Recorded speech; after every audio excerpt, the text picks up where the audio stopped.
Kumusta kaibigan? Halina at tayo ay maglakbay na puno ng kaalaman at aral.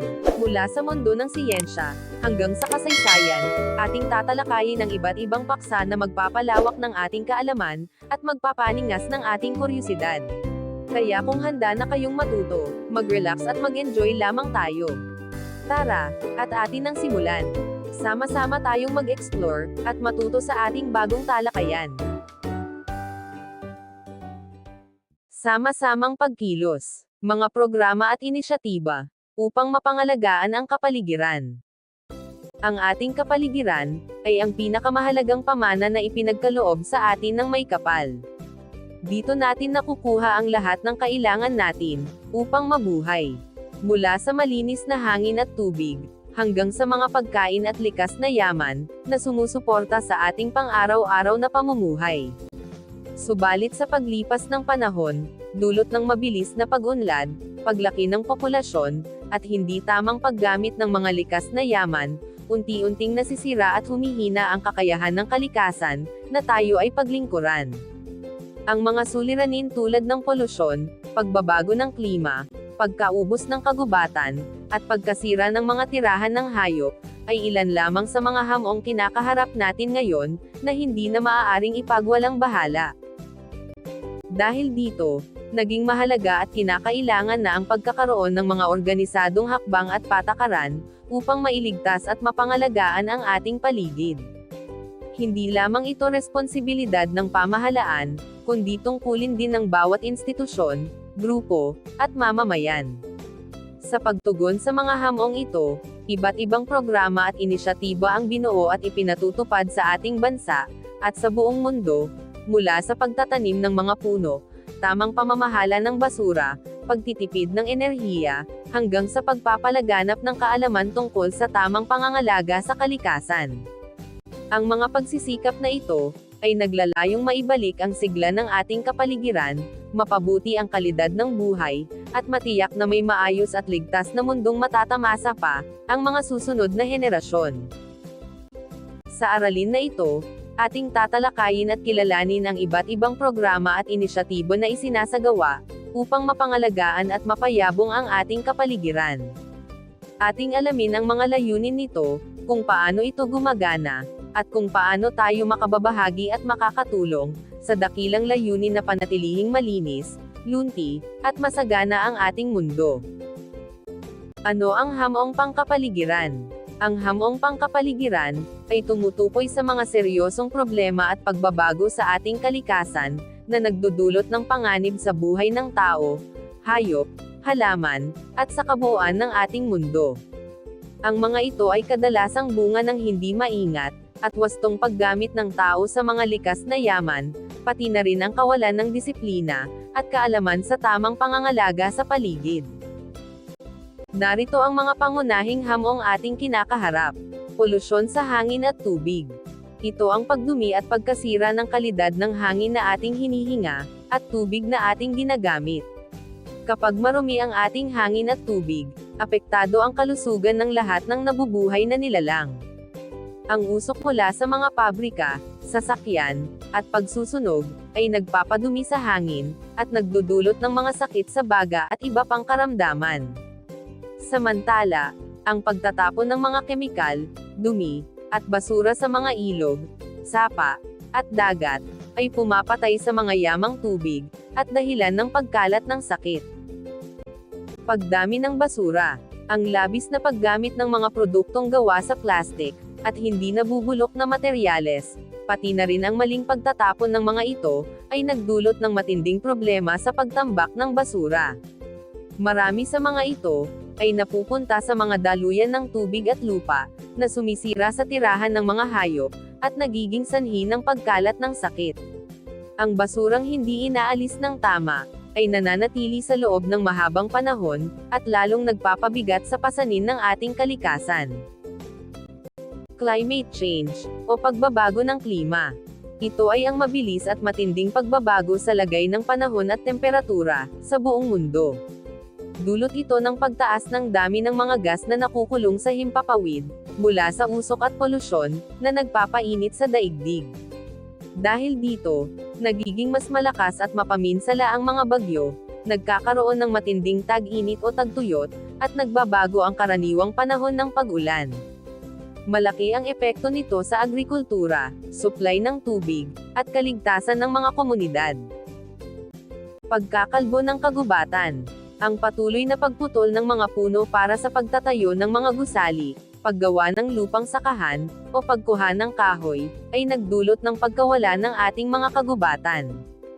Ang mga puno ay mahalaga, dahil sila ang sumisipsip ng tubig ulan, nagbibigay ng sariwang hangin, at nagsisilbing tirahan ng iba't ibang hayop. Kapag nawala ang mga ito, nawawalan tayo ng proteksyon, at nababawasan ang kakayahan ng kalikasan, na ayusin ang sarili nito. Pagbaha at landslide. Ang mga ito, ay madalas na bunga ng mga nabanggit na problema. Dahil sa kawalan ng mga puno na sisipsip at pipigil sa tubig, mabilis itong umaapaw at pumupuno sa mga kalsada at kabahayan, kapag umuulan ng malakas. Sa mga kabundukan at matataas na lugar, ang walang punong lupa ay madaling gumuho o dumulas kapag nabasa, na nagiging sanhi ng landslide, na mapanganib sa mga taong nakatira sa paanan ng mga bundok o burol.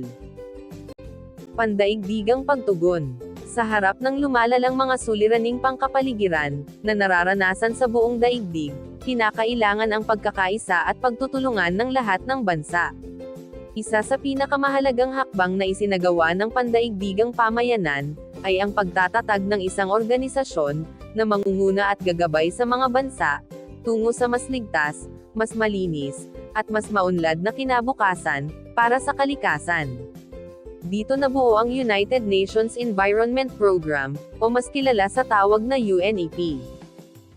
Itinatag noong 1972, ito ang pangunahing organisasyon sa ilalim ng United Nations, na nakatuon lamang at nagtataguyod ng mga usapin at solusyon tungkol sa kapaligiran. Bilang pangunahing ahensya, ito ang nagsisilbing tagapamagitan, tagagabay, at tagapagtaguyod ng mga patakaran at gawain, upang matiyak na mapangangalagaan at mapapabuti ang kalagayan ng ating mundo. Ang trabaho nito ay sumasaklaw sa buong daigdig, at nakikipagtulungan sa mga pamahalaan, pribadong sektor, at iba pang samahan, upang matugunan ang mga hamon ng panahon. Ang pangunahing layunin ng UNEP, ay nakatuon sa tatlong mahahalagang bagay. Protektahan ang kalikasan, tiyaking ligtas, at nasa maayos na kalagayan ang mga tirahan ng mga hayop, halaman, at ang kabuuan ng mga likas na yaman. Bawasan ang polusyon, gumawa at magpatupad ng mga paraan, upang mabawasan ang pagdumi ng hangin, tubig, at lupa, na nagiging sanhi ng pagkasira ng kalikasan, at karamdaman ng tao. Isulong ang sustainable development, paunlarin ang pamumuhay at ekonomiya ng mga bansa, sa paraang hindi naubos o nasisira ang mga yaman, na iiwan pa para sa mga susunod na henerasyon. Upang makamit ang mga layuning ito, naglunsad at nagpapatupad ang UNEP ng iba't ibang malalawak at makabuluhang programa, kabilang ang mga sumusunod. Climate action, mga hakbang at estratehiya, upang labanan ang pagbabago ng klima, at bawasan ang mga epekto nito, tulad ng pag-init ng mundo, at paglakas ng mga kalamidad. Reforestation, mga proyektong naglalayong muling pagtamnan ng mga puno ang mga nakakalbong kagubatan, at ibalik ang ganda at silbi ng mga likas na yaman. Biodiversity protection, pag-iingat at pagpapanatili ng iba't ibang uri ng hayop, halaman, at mga ekosistema, upang hindi mawala o maubos ang iba't ibang anyo ng buhay sa mundo. Waste reduction, pagtataguyod ng tamang pamamahala ng basura, pagbabawas ng mga itinatapon, at paghikayat sa muling paggamit at pagre-resiklo, upang mabawasan ang dumi na natatambak sa ating paligid. Sa pamamagitan ng UNEP, napatutunayan na kapag nagkakaisa ang mga bansa, at may maayos na pamumuno at plano, malaki ang ating magagawa, upang iligtas at pangalagaan ang ating tahanan, ang ating daigdig. Ang mga programang ito ay nagsisilbing gabay at paalala, na ang pangangalaga sa kapaligiran, ay isang pandaigdigang responsibilidad, na kailangang gampanan ng bawat isa. 2030 Agenda for Sustainable Development. Pandaigdigang plano, para sa kaunlaran at kalikasan. Upang matugunan ang mga hamong kinakaharap ng ating daigdig, at matiyak na ang pag-unlad ay makabubuti para sa lahat, nang hindi isinasakripisyo ang kinabukasan ng susunod na mga henerasyon, binuo ng mga bansang kabilang sa United Nations, ang 2030 Agenda for Sustainable Development. Ito ay isang malawak at pangkalahatang plano, na naglalayong isulong ang kaunlaran, katarungan, at pangangalaga sa kalikasan sa buong mundo. Nasa ilalim ng agendang ito ang Sustainable Development Goals o SDGs, o ang mga layunin sa likas kayang pag-unlad. Binubuo ito ng 17 na magkakaugnay na layunin, na tumutugon sa iba't ibang aspeto ng pamumuhay, mula sa pagpuksa sa kahirapan at gutom, pagtataguyod ng kapayapaan, hanggang sa pangangalaga at pagpapanatili ng kalusugan ng ating kapaligiran. Ang pangunahing diwa nito, ay ang pagkamit ng pag-unlad ng balanse. Umuunlad ang pamumuhay at ekonomiya, habang pinangangalagaan at iniingatan ang mga likas na yaman, at ang kalikasan na ating pinagkukunan ng kabuhayan, ay buhay. Marami sa mga layuning ito, ay direktang nakatuon, at may malaking kaugnayan sa pangangalaga ng ating paligid, at mga likas na yaman. Narito ang ilan sa mga pinakamahalagang SDG, na nakatutok sa kalikasan. SDG 6. Clean Water and Sanitation. Ang layuning ito ay naglalayong tiyakin, na ang lahat ay may sapat, ligtas, at malinis na tubig na magagamit, pati na rin ang maayos at marangal na sanitasyon. Kasama rito ang pagtigil sa polusyon sa mga tubigan, paglilinis ng mga maruming ilog at dagat, at matalinong pamamahala sa supply ng tubig, upang hindi ito maubos o masira. SDG 11. Sustainable Cities and Communities. Nakatutok ito sa pagbuo at pagpapaunlad ng mga lungsod at pamayanan na ligtas, matatag, at makakalikasan. Isinusulong nito ang maayos na pagplano ng mga bayan, pagkakaroon ng sapat na pampublikong pasilidad, pagbabawas ng polusyon at ingay, at pagbibigay ng mga luntiang lugar at espasyo na mapaglilibongan ng mga tao, habang pinangangalagaan ang kalikasan, sa mga kabuhayan at komunidad. SDG 13. Climate Action. Ito ang layuning nakalaan para sa agarang pagkilos, upang labanan ang pagbabago ng klima, at ang mga masasamang epekto nito. Kasama rito ang pagbabawas ng mga usok at gas, na nagpapainit sa mundo, paghahanda ng mga pamayanan sa mga sakuna at kalamidad, at pagtutulungan ng mga bansa, upang mapigilan ang lalong paglala ng pagbabago ng panahon at temperatura. SDG 14. Life Below Water. Nakatuon ito sa pangangalaga at paggamit ng wasto, sa mga yamang tubig at mga karagatan. Layunin nitong pigilan at bawasan ang polusyon sa dagat, protektahan ang mga tirahan ng mga isda at iba pang nilalang sa ilalim ng tubig, at siguraduhing hindi labis na inaabuso, o inaani ang mga yaman ng dagat, upang manatiling buhay, at maayos na mapapakinabangan ng tao at ng kalikasan. SDG 15. Life on Land. Ang layuning ito ay ukol sa pag-iingat, pagpapanatili, at pagpapanumbalik ng buhay sa lupa. Kasama rito ang pagprotekta at pagpapalawak ng mga kagubatan, pagpigil sa pagkaubos ng mga halaman at hayop, paglaban sa pagkasira ng lupa at disyerto, at pagsisiguro, na ang mga ekosistema sa lupa ay mananatiling buhay, at maayos na mapapakinabangan ng tao at ng kalikasan. Ang 2030 Agenda at ang mga SDG, ay nagsisilbing gabay at pangako ng buong mundo na nagtutulungan, upang makamit ang isang mas maunlad, mas ligtas, at mas lunti ang kinabukasan. Ang mga layuning ito ay paalala, na ang tunay na kaunlaran ay hindi maaaring makamit, kung masisira naman ang ating tahanan, ang ating daigdig.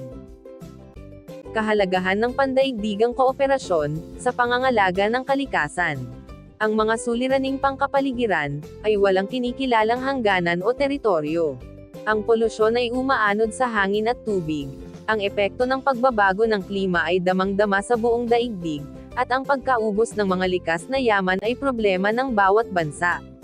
Dahil dito, hindi sapat ang pagsisikap ng magkakahiwalay na bansa lamang, kailangan ang malawakang pagkakaisa at pagtutulungan.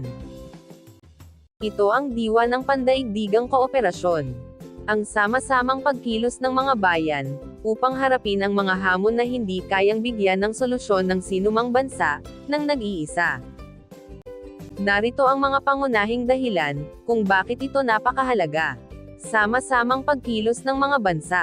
Ang mga isyong pangkalikasan ay pandaigdigan ang saklaw, kaya nararapat lamang na magkaroon ng pinag-isang hakbang at kasunduan ang lahat ng bansa.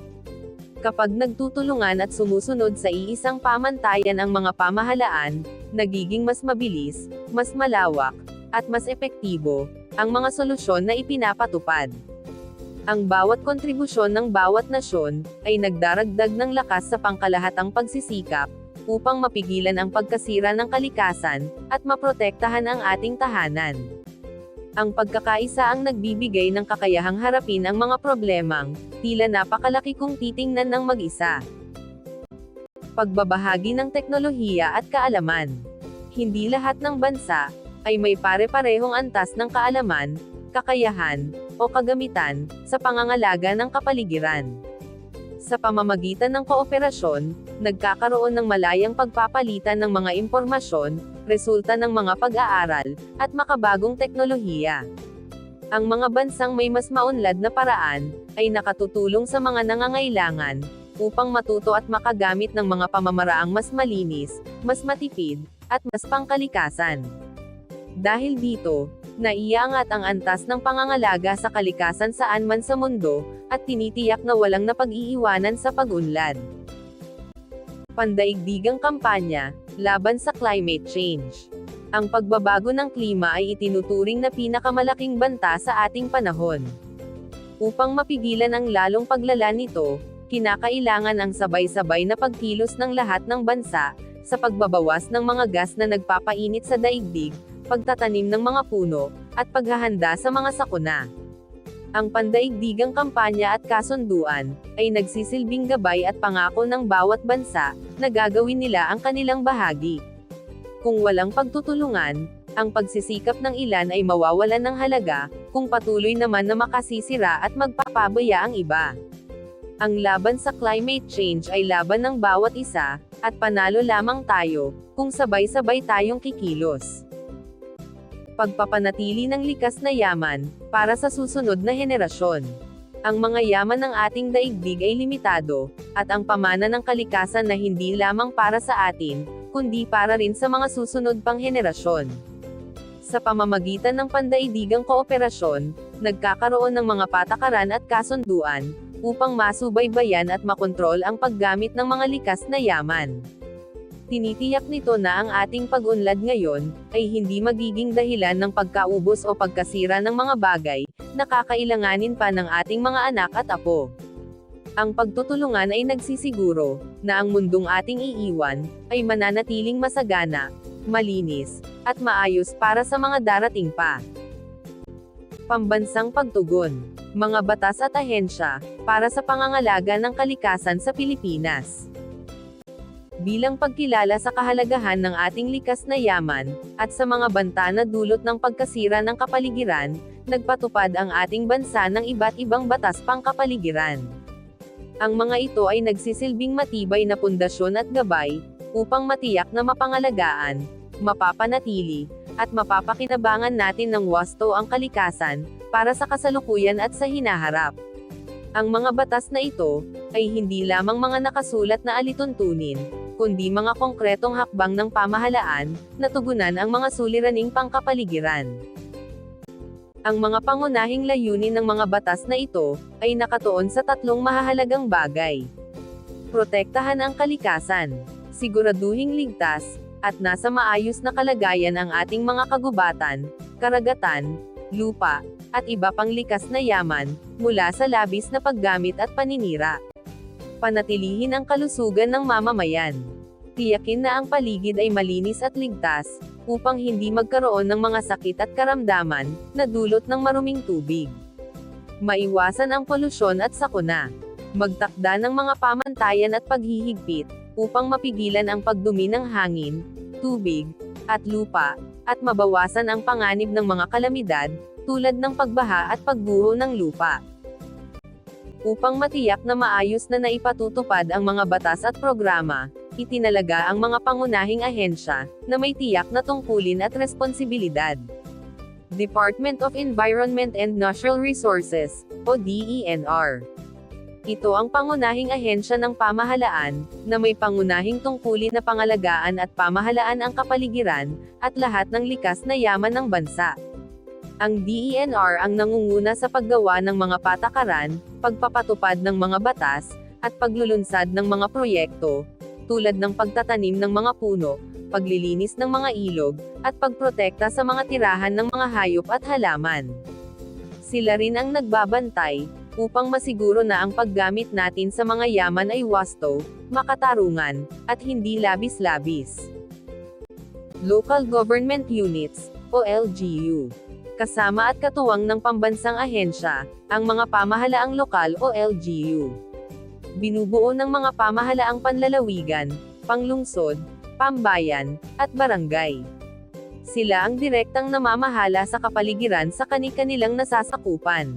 Sila ang tumutupad sa mga batas sa antas ng komunidad, nagpapatupad ng tamang pamamahala ng basura, nagpapanatili ng kalinisan sa mga pampublikong lugar, at tumutulong sa paghahanda at pagtugon sa mga sakuna. Dahil mas malapit sila sa mga mamamayan, sila ang nagsisilbing tulay, upang maging bahagi at makilahok ang bawat isa, sa pangangalaga ng ating paligid. Republic Act 9003. Ecological Solid Waste Management Act of 2000. Susi sa maayos na pamamahala ng basura.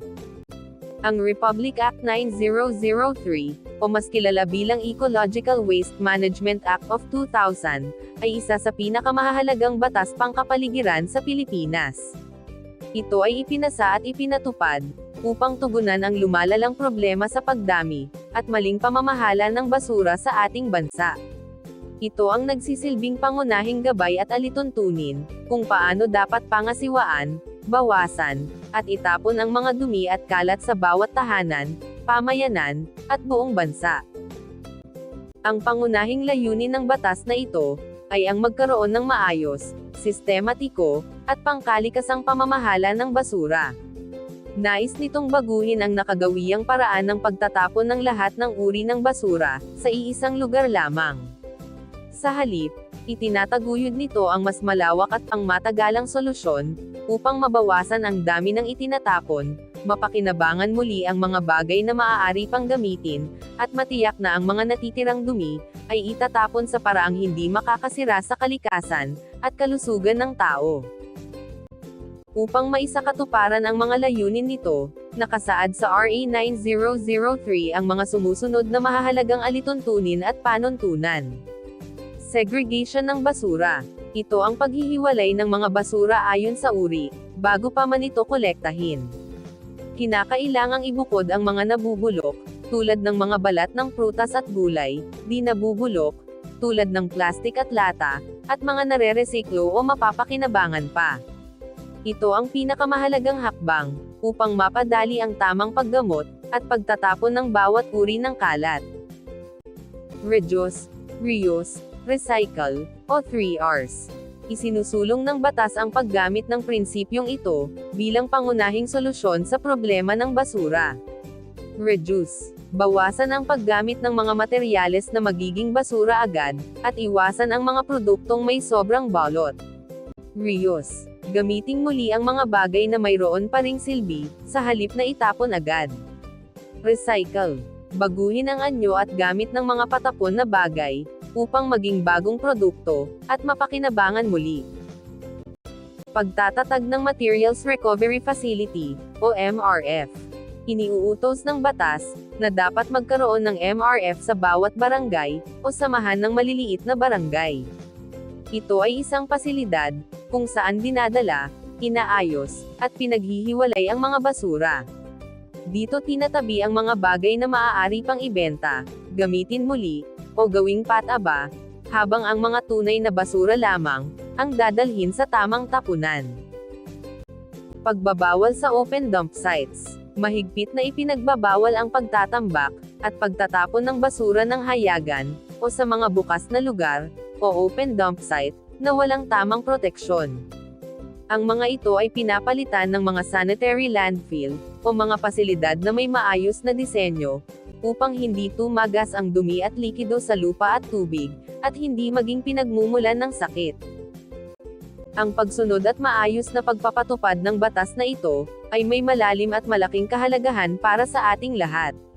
Malinis at ligtas na kapaligiran. Kapag maayos ang paghihiwalay at pangangasiwa ng basura, nawawala ang mga tambak ng kalat, na nagpapabaho, nakakasira ng tanawin, at nagiging tirahan ng mga peste at hayop, na nagdadala ng sakit. Pagbawas ng polusyon at pagbaha.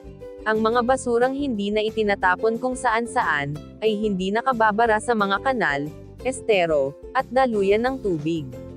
Dahil dito, naiiwasan ang pagbaha tuwing umuulan. Nababawasan din ang polusyon sa lupa, tubig, at hangin, dahil hindi na naiipon o nasusunog ng basta-basta ang mga dumi. Ang RA 9003 ay hindi lamang utos ng pamahalaan, kundi hamon din sa bawat mamamayan. Ang simpleng paghihiwalay ng basura sa ating mga tahanan, ay malaking ambag na, sa pagsunod sa batas, at sa pangangalaga ng ating komunidad at kalikasan. Republic Act 9275. Philippine Clean Water Act of 2004. Pangangalaga sa kalidad ng ating tubig. Ang Republic Act 9275, o mas kilala bilang Philippine Clean Water Act of 2004, ay isang batas pangkapaligiran na ipinatupad, upang sagipin, panatilihin, at paunlarin ang kalagayan ng lahat ng anyong tubig, sa ating bansa. Kinikilala nito, na ang tubig ay isa sa pinakamahalagang yaman na kailangan para sa buhay, kalusugan, at kabuhayan ng bawat Pilipino. Sa pamamagitan ng batas na ito, nagkaroon ng malinaw na mga alituntunin at kapangyarihan ang pamahalaan, upang pigilan ang lalong pagdumi at pagkasira ng ating mga tubigan. Ang pangunahing layunin ng batas na ito, ay panatilihing malinis, ligtas, at maayos ang kalidad ng lahat ng anyong tubig sa Pilipinas. Nais nitong tiyakin, na ang tubig ay mananatiling angkop para sa iba't ibang gamit, mula sa pag-inom, pagsasaka, pangingisda, hanggang sa paggawa ng negosyo at industriya. Layunin din nitong ibalik ang sigla at ganda ng mga tubigan na dati ay malinis at masagana, ngunit ngayon ay nanganganib na masira, dahil sa kapabayaan at polusyon. Malawak ang saklaw ng RA 9275, dahil tinutugunan nito ang lahat ng uri at anyong tubig, na matatagpuan sa ating kapuluan, kabilang ang ilog at mga sapa, lawa, at imbakan ng tubig, dagat at karagatan, at groundwater, o ang tubig na matatagpuan sa ilalim ng lupa. Walang iniwan o ipinagpaliban, lahat ng pinagkukunan at daluyan ng tubig, ay nasa ilalim ng proteksyon, at pangangasiwa ng batas na ito.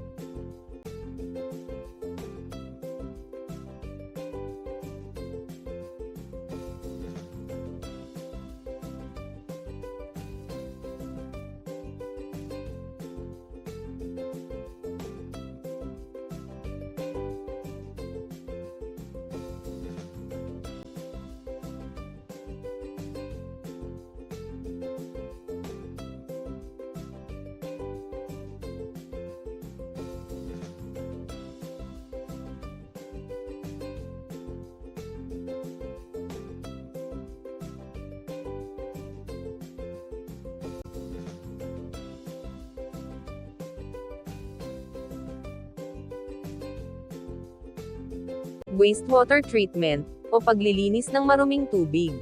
Isinusulong ng batas ang pagtatatag, at paggamit ng mga pasilidad, para sa paggamot at paglilinis ng maruming tubig, bago ito ibalik sa kalikasan. Ang mga industriya at pamayanan, ay kinakailangang magkaroon ng tamang sistema, upang alisin ang dumi at lason sa tubig na kanilang ginagamit, upang kapag ito ay dumaloy pabalik sa ilog o dagat, ay hindi na ito makasasama o makakadumi pa. Ito ay mahalagang hakbang, upang matiyak na ang tubig, ay mananatiling ligtas para sa mga hayop sa tubig, at sa mga taong gagamit nito. Pagpataw ng parusa sa lumalabag. Upang masiguro na nasusunod ang mga utos at patakaran, nakasaad sa batas ang matitinding parusa, para sa sinumang individual, negosyo, o ahensya, na lalabag.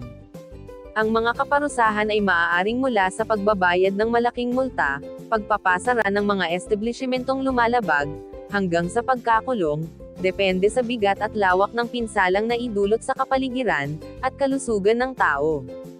Ang RA 9275 ay paalala, na ang tubig ay para sa lahat, kaya't responsibilidad din ng lahat, na ingatan ito.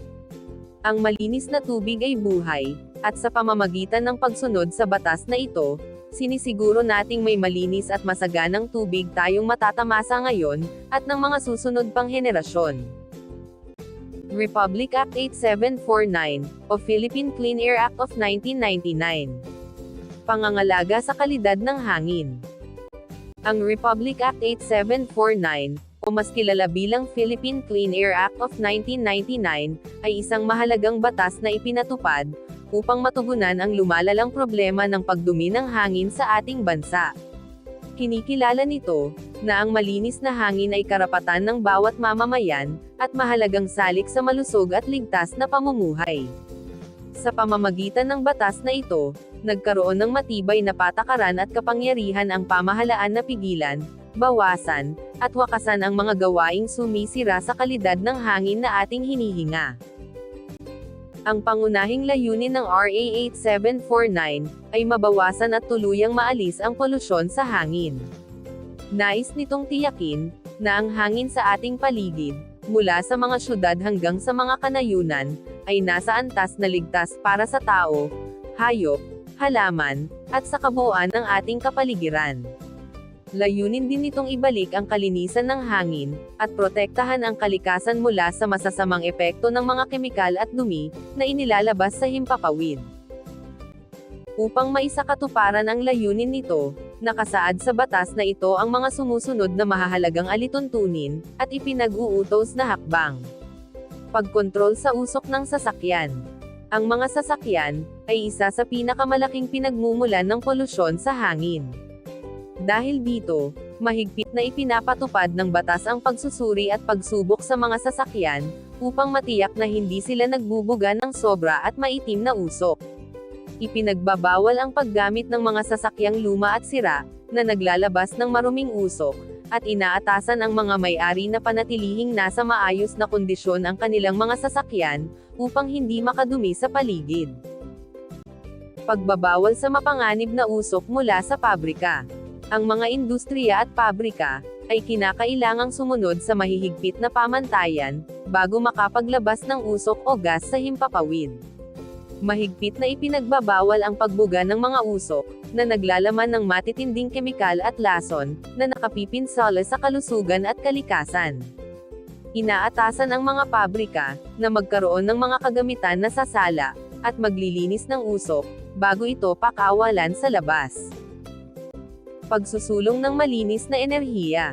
Hinihikayat at isinusulong ng batas, ang paggamit ng mga mapagkukunan ng enerhiya, na hindi nakadudumi sa hangin.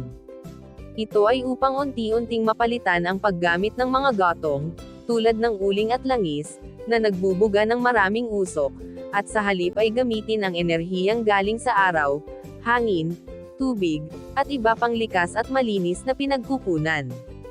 Layunin nitong gawing mas ligtas, at mas malinis ang proseso ng paglikha ng kuryente at enerhiya sa bansa. Ang RA 8749 ay paalala, na ang malinis na hangin ay buhay.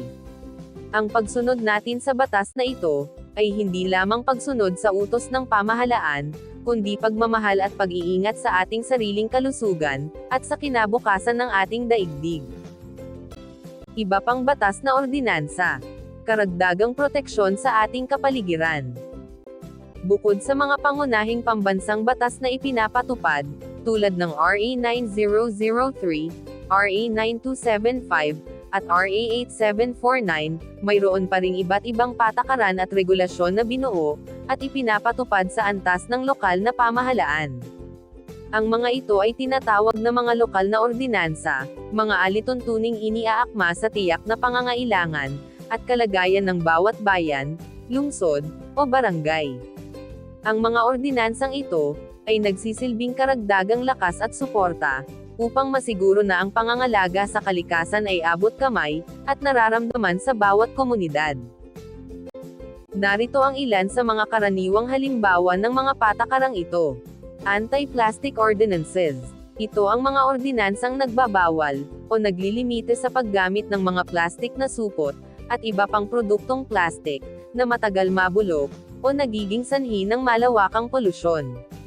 Sa mga lugar na may ganitong patakaran, hinihikayat at inaatasan ang mga mamimili at tindahan, na gumamit ng mga materyales na mas pangkalikasan, tulad ng mga eco bag, papel, o dahon.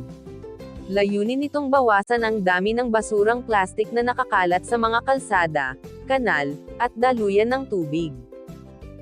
Coastal Cleanup Programs. Para sa mga pamayanang malapit sa dagat o anyong tubig, karaniwang may mga ordinansang nag-uutos at nag-oorganisa ng regular na paglilinis ng mga dalampasigan at pampang.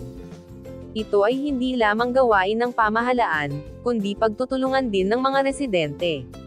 Layunin nitong alisin ang mga basurang naanod o itinapon sa tubig, upang maprotektahan ang mga yamang dagat, at mapanatiling malinis at maganda ang ating mga karagatan.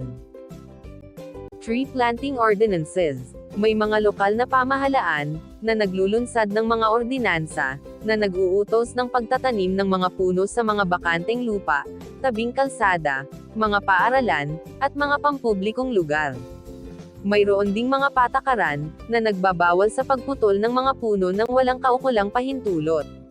Ang mga ito ay mahalaga, upang palitan ang mga nawalang puno, magkaroon ng lilam, at mapanatili ang balanse ng ating kalikasan.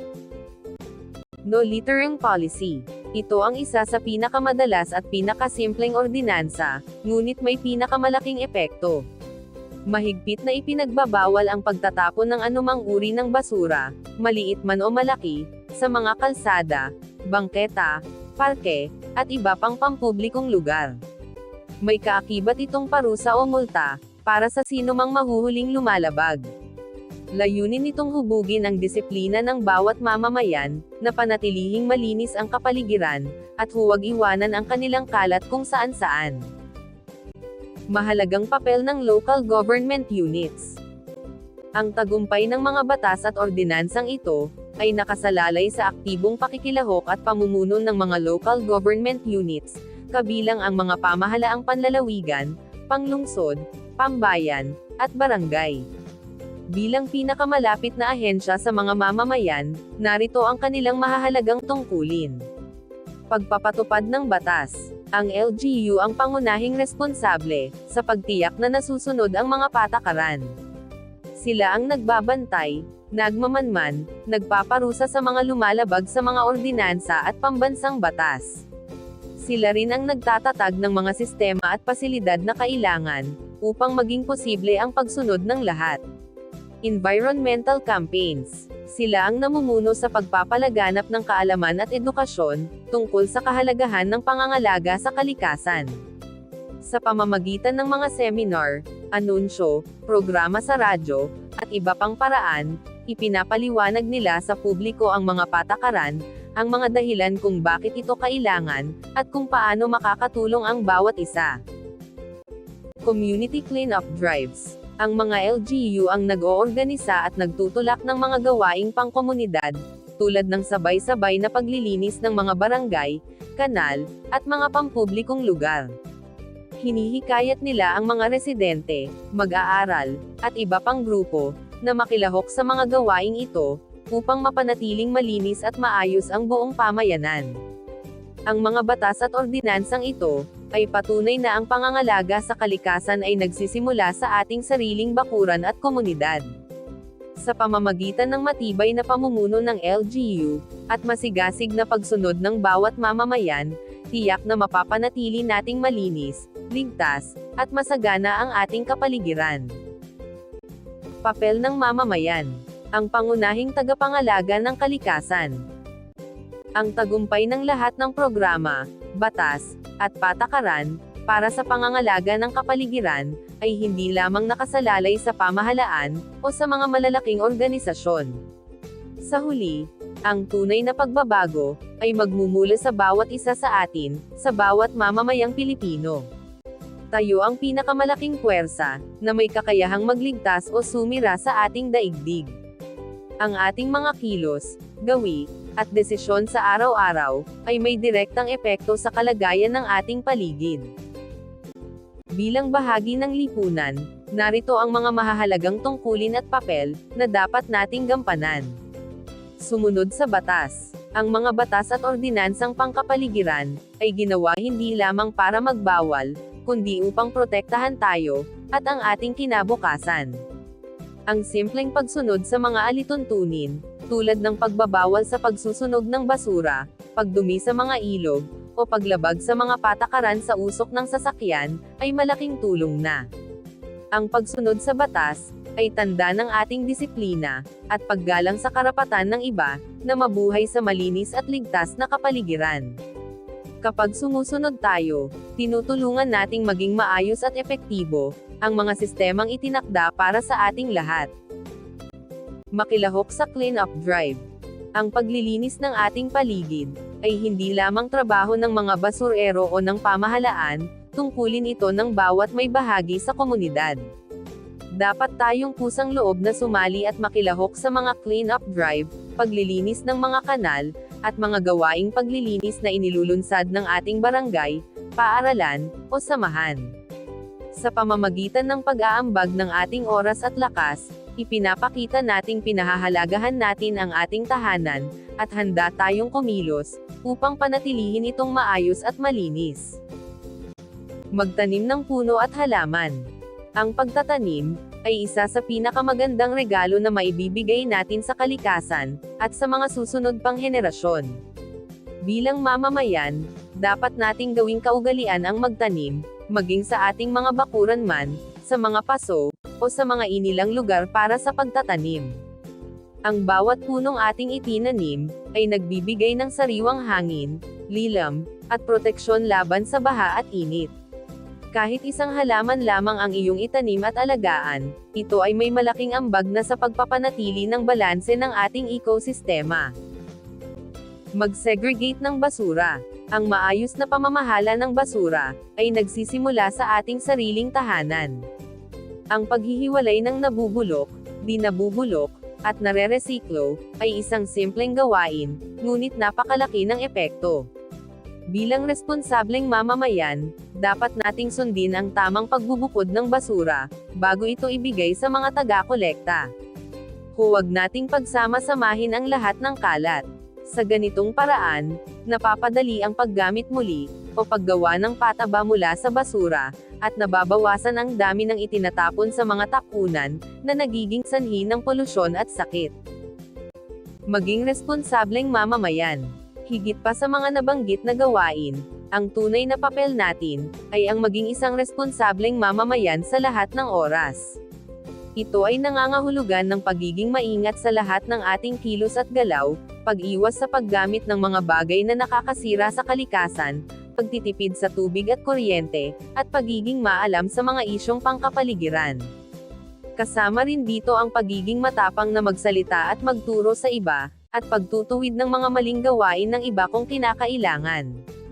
Ang pagmamahal sa kalikasan, ay dapat makita sa ating pang-araw-araw na pamumuhay at ugali. Paglalagom, hamon, pagtugon, at tungkulin ng bawat isa. Sa paglipas ng panahon, lalong lumalala at dumarami ang mga hamong pangkapaligiran, na kinakaharap ng mundo. Ang polusyon sa hangin at tubig, labis na pagdami ng basura, pagbabago ng klima, pagkaubos ng mga kagubatan, at ang madalas na pagtama ng mga sakuna, tulad ng pagbaha, at pagguho ng lupa, ay mga patunay na nasa panganib ang ating daigdig. Ang mga problemang ito ay hindi lamang nakakaapekto sa kalikasan, kundi direktang banta rin sa ating kalusugan, kabuhayan, at kaligtasan. Subalit, sa kabila ng mga pagsubok, hindi tayo nawawalan ng pag-asa at solusyon. May mga pandaigdig at pambansang programa, upang ito ay matugunan. Nagkaisa ang mga bansa, sa pamamagitan ng mga organisasyon, tulad ng United Nations Environment Program, at mga agenda tulad ng 2030 Sustainable Development Goals, upang magkaroon ng iisang direksyon at plano, para sa pag-unlad at pangangalaga. Sa ating bansa, nagpatupad ang pamahalaan ng mga matitibay na batas, tulad ng RA 9003, RA 9275, at RA 8749, kasama ang mga lokal na ordinansa, na naglalayong ayusin ang pamamahala ng basura, panatilihing malinis ang tubig at hangin, at protektahan ang ating mga likas na yaman. Ang mga hakbang na ito, ay nagsisilbing pundasyon at gabay, upang maibalik at mapanatili ang sigla ng ating kapaligiran. Gayunpaman, ang lahat ng plano, batas, at programa, ay mananatiling salita lamang, kung hindi ito isasabuhay. Dito pumapasok ang katotohanang, mahalaga ang pakikiisa ng bawat mamamayan, sa pangangalaga ng kalikasan. Tayo ang huling bahagi ng solusyon. Ang ating pagsunod sa batas, pakikilahok sa mga gawaing pangkomunidad, tamang pagtatapon ng basura, pagtatanim, at simpleng pagtitipid sa yaman, ay ang mga susi sa tagumpay ng lahat ng pagsisikap. Ang pangangalaga sa kapaligiran, ay hindi lamang trabaho ng gobyerno, kundi responsibilidad ng bawat isa. Sa ating pagkakaisa at sama-samang pagkilos, masisiguro nating magiging ligtas, malinis, at masagana ang mundong ito, para sa atin at sa mga susunod pang henerasyon. Ang pangangalaga sa kalikasan, ay responsibilidad ng lahat. Hindi ito pasanin ng iisang tao lamang, o ng pamahalaan, kundi tungkulin ng bawat nilalang, na nakatira sa mundong ito. Ang bawat maliit na hakbang na iyong gagawin, kapag pinagsama-sama ng milyon-milyong mamamayan, ay lumilikha ng malawak at makabuluhang pagbabago. Tayo ang pag-asa ng ating daigdig, at nasa ating mga kamay, ang kinabukasan ng ating kapaligiran. Hanggang sa muli, maraming salamat sa panonood.